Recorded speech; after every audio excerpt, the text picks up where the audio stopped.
Hi there, welcome. This is going to be the last bit that we do. Okay, what I've got here is a scene that I'm going to use for just rendering it out as a beauty pass. Now, if we look in our Ed209 folder, which is just here, okay, you can see that I've got render scene 1. And to make render scene 1, all I did was, I built this scene, which is basically just a load of planes and some very simple arch and material designs and a staircase, which wasn't difficult either if you know how to make Ed209 now. I went over here to File, and I went to Archive, and then I just gave it the name renderscene1.zip. And what it'll do is it'll pull everything, all your assets that you used, your textures, including this little one I made here as a warning sign, and this one that's underneath it, if I can just rotate, that you can see as the kind of warning thing that is standing on here, just to tell Ed, don't go down the stairs, okay? So we just wanted a simple testing laboratory thing. Now, at the minute, if I have a quick look, I've got to change my renderer. So I'm just going to assign it down to scanline, and because scanline won't do anything, I'll go back to mental ray. Reason being, I just wanted to kind of reset what I was working on and turn off all my options, and that's a nice simple way of doing it. Now I'm going to do my first renders at 1/16 1, and if I just come in close and hit F9, this is what our basic render will look like, okay, without any special lighting in the scene or anything like that. It'll take about half a minute to render, if that, and you're going to notice that it's pretty damn dark. There's no light from our basic scene kind of shining into here, simply because with the roof over the top of it, light can't actually reach the model particularly well. So if you were to render that up and say, what do you think of my final model, people probably wouldn't be that impressed. I mean, you can stick a standard light in there if you wanted to. Just stick one on the wall here. There you go. I think its multiplier is set a tiny bit high. There you go. Ray trace shadows, why not? Hit F9 now, and you'll notice that we'll just let this finish doing what it's doing. Not really a lot of light going on our scene, is there?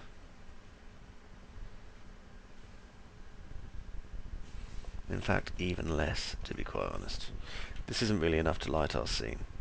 Okay, so what we're going to do is we're going to make a daylight rendering system. So go over here and daylight, just drag that out and lift up. Okay, and change this to none for the moment, because it's going to change it back anyway, and I want you to see the process of what happens. Okay, now if I go over here into the modifier panel for the daylight system and change this to mental ray sun, change the skylight to mental ray sky, it's recommended to add a mental ray sky environment map. Do I want this to be done? I don't see why not. There we go. We can set up the date, time and location if we want. So for example, let's see, Europe. There we go. Let's have it from there, because it's bound to look dead sunny and warm. Anything else we need at the minute? Well, yeah, we could probably do with turning on global illumination. Well, let's do it without for the moment. I'm just zooming right out so you can see what the effect is.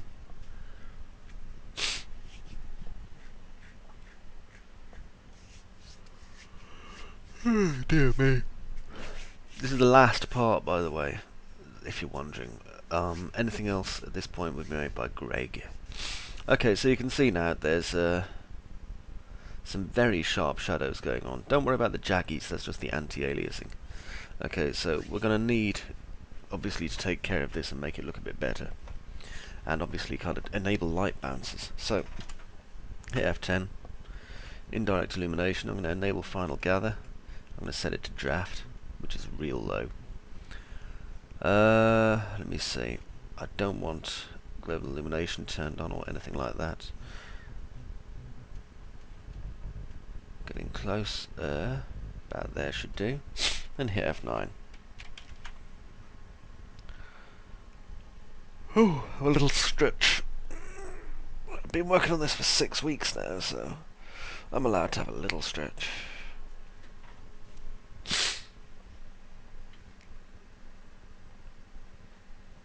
Okay, that's not bad. It's not bad.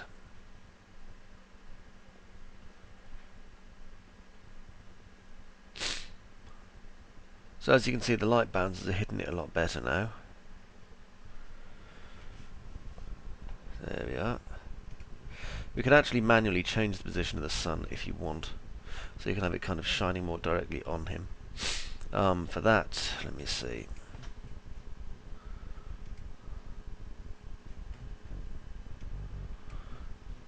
I can go to manual and just lift the sun down like this.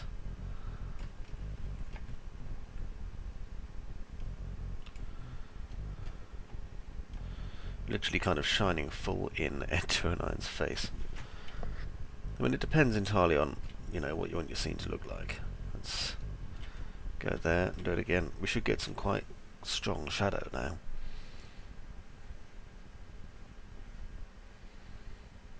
Just wait for it to render again. The last one only took 32 seconds, so this one will not take that much longer.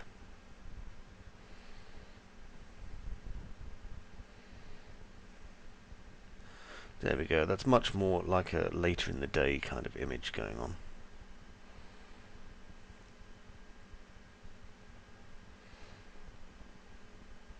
Because the lower the sunlight gets, the less direct sunlight ending out. Pretty though. Kind of a wistful picture. Maybe it's waiting for the delivery van. Okay, let's move this back up anyway to where it was. And what I'm going to do now is set up a camera. So if I just find a nice position where I'm looking at Ed 209, I want to make sure that we get this staircase in, like so. And then do a Control C, and it turns it into a camera. I can just slightly position it better just by moving stuff a little bit like that. Maybe just dolly out a little bit. Don't want to dolly out too far though. About there should do it. Okay, that's nice. Now if I do a quick render, and it'll render from our camera, or it should do anyway. And this will only take about 40 seconds.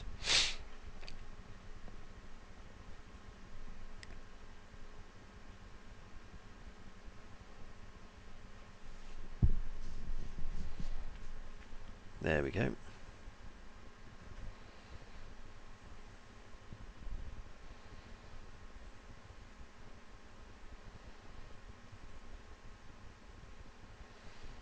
And just let it actually do the rendering bit, which will clean it up. At the minute we've still got a lot of jaggies because I've got my anti-aliasing set very low. But this is mainly just for the sakes of previewing it. I'm actually not going to record, you know, rendering the final scene, simply because I did this a while ago and it took 3 hours 40 minutes. And you're not going to want 3 hours 40 minutes of me telling fart jokes. Well, maybe you are, who knows, but you're not going to get it.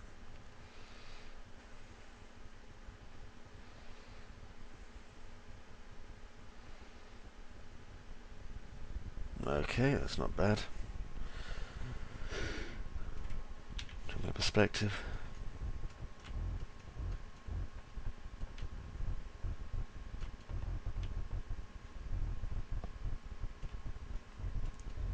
Just in case I want to get a nice shot of the side here.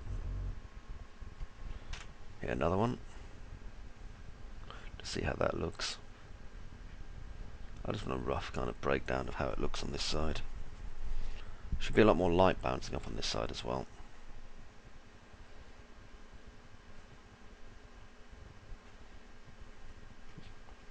Yeah, that looks nice. Okay, I'm going to click cancel. Then I can just stick a camera in this one. There we go, and that'll make camera 2.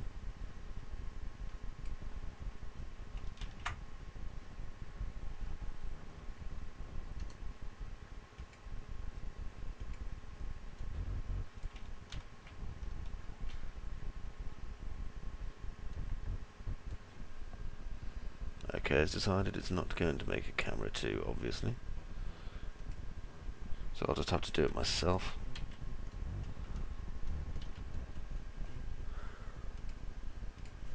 3dsmax does appear to be incredibly random sometimes. Oh, I see, it just moved camera 1 to where camera 2 was supposed to be set up. Never mind, I'm just being stupid. Okay, so, look at that.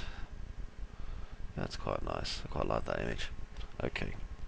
Okay, so what I want to do is add some lighting to this. Now, if we just go to our lighting panel and stick a standard Omni here, and you'll notice that, you know, it's got its light chucked way up high here, multiplied 58,000, here F9. Just wait a moment or two. Whistle to myself, look out the window.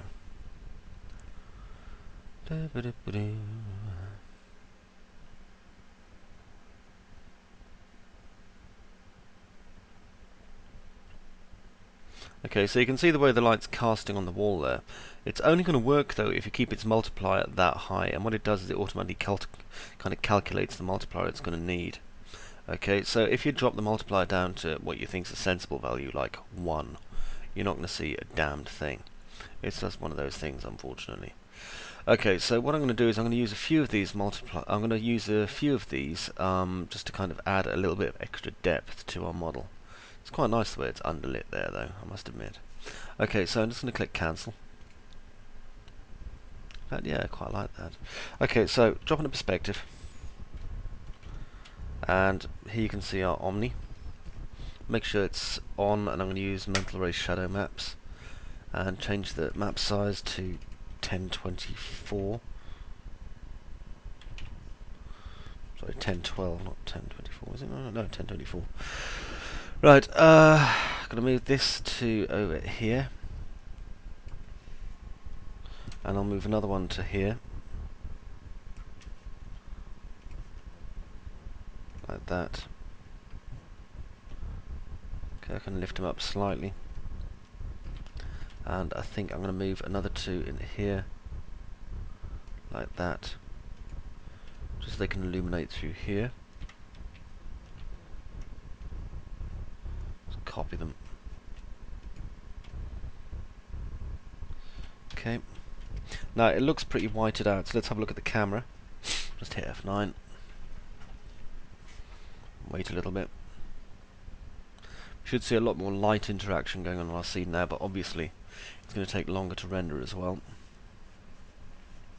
Having the lights low down like that make it look like the scene's actually a lot later, which is nice. And the underlight will bring out some really nice detail in here.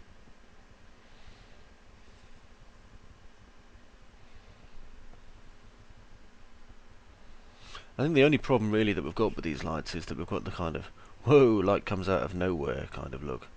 It really can be a bit of a tricky bat to explain. However, it's softened down the shadows considerably, which is good. And also lightened up that kind of concrete area we've got going on in the background there.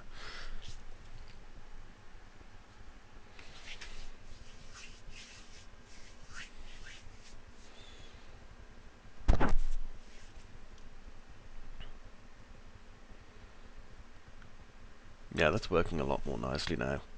Our model's got a lot more kind of depth to it than it had before.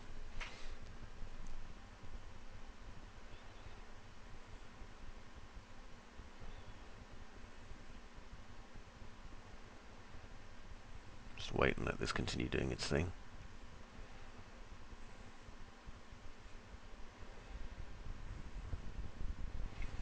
Okay, so this looks like reflected light sources from the ceiling or wherever, so that's working out quite well.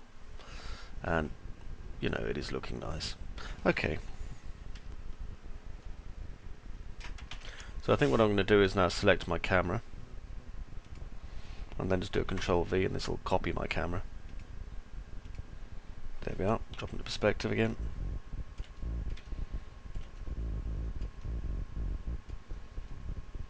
Find a nice angle for this, about here. Stick camera 1 back on it again. Well, camera 2, sorry.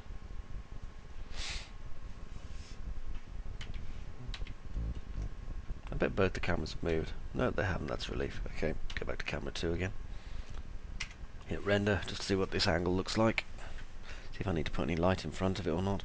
I mean, I've got 4 omnis and standard lighting solution, so it should be, you know, quite highlighted, especially on the left hand side.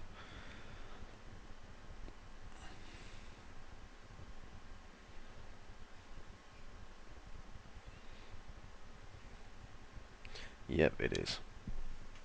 And that looks a lot better with that illumination as well, so I'm quite happy. Okay, so what's left for me to do now is to basically turn the samples up so that we can see what it looks like at a much higher resolution. Now I've got the what do you call it? The pre-lighting renders in place here. That ceiling needs to be mapped because it's just really streaky and awful as well. So hang on, just a quick thing to map that ceiling out because it's bugging me.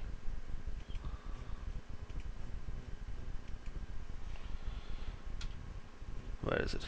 There it is. Okay, UVW mapping, box map. Fit. There we go.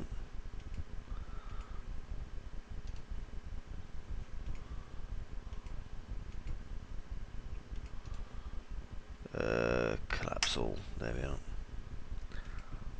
Control I. UVW. No, not UVW. Collapse all. Unwrap. UVW map. There we are. Box. Fit. That should fix that. Now, if I look at some of the early Ed209 renders that I did, just as kind of quick beauty passes, I'll just nip down here and you can see. This is what it looks like when you've just got a standard lighting system, but no additional light in the scene, so you can kind of see the difference straight off. Okay, so let's make it look a bit purdier, and I'm going to go to F10, and I'm going to move my indirect illumination to medium, and for my renderer I'm going to have a minimum of 1 and a maximum of 4, and that'll make it a lot sharper as well. Okay, for the current size, I'm just going to do a test at 640 by 480, just to see how that looks. I'm going to hit render, and I'm not going to make any plans for the time being.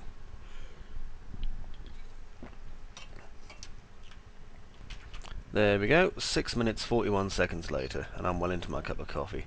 And what can we tell from this test? Too much light behind Ed209. Don't get me wrong, he looks okay, but definitely too much light behind Ed209. So what we can do is we can actually get rid of some of these, just to reduce it a little bit.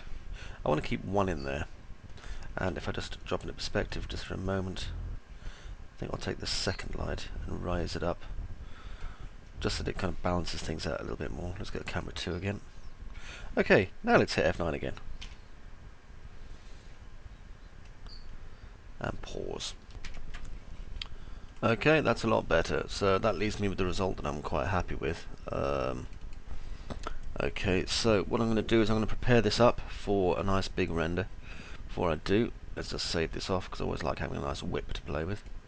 Ha ha ha. We'll call this a whip 054.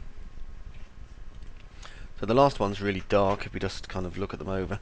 So just having a look at this. Yeah, I like that, that's nice. Okay, so what I'm going to do instead now is I'm going to make a much higher resolution render.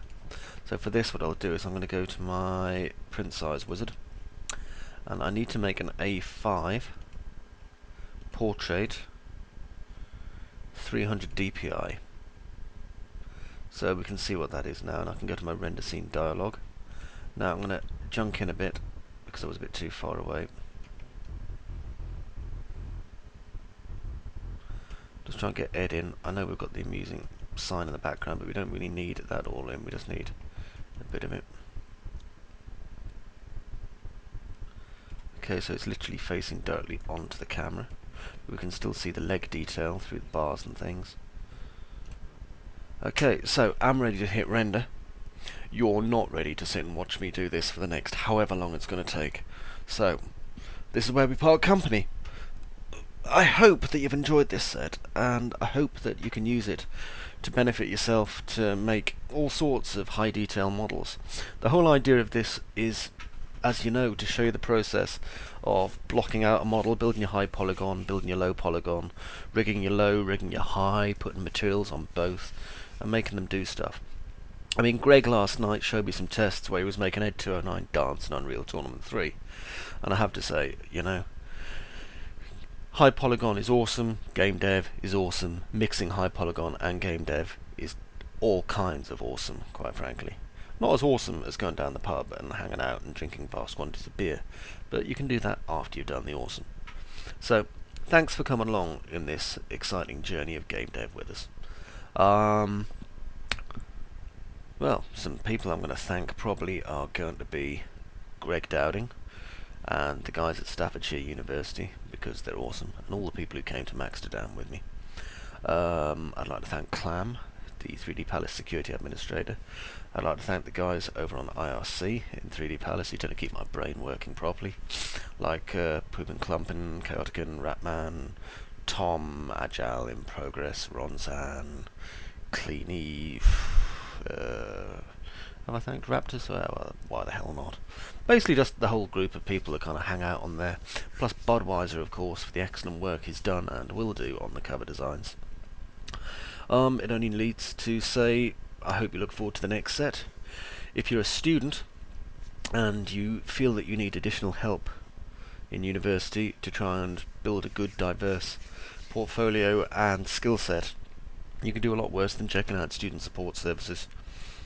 Student Support Services is our online system for teaching with its online classroom facilities, and you get a DVD every month and you get access to every single 3D Palace tutorial. Don't forget we do have a selection of other video tutorials available. If I can just blatantly mark it myself here, I'll go into my DVD set folder, for example, and what have we got in here? Well, we've got the obelisk, of course. Always been quite fond of this project. What else have we got in here? This is what I call blatant advertising, by the way. The crux. Pretty sure I've got some decent images in here. The crux is fantastically complicated as a mechanical device, but very, very pretty. And it animates really, really nicely. Always, always loved that image. What else have we got here? Dreadnought. Is there any images in the Dreadnought? Let's have a look.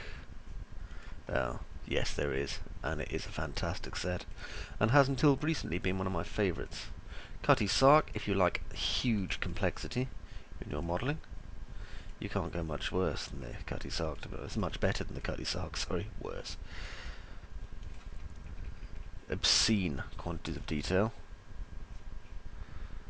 but really, really beautiful.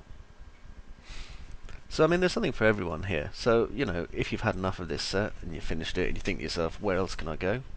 Don't forget, of course, we've got Greg's Game Dev set, which I believe is over here,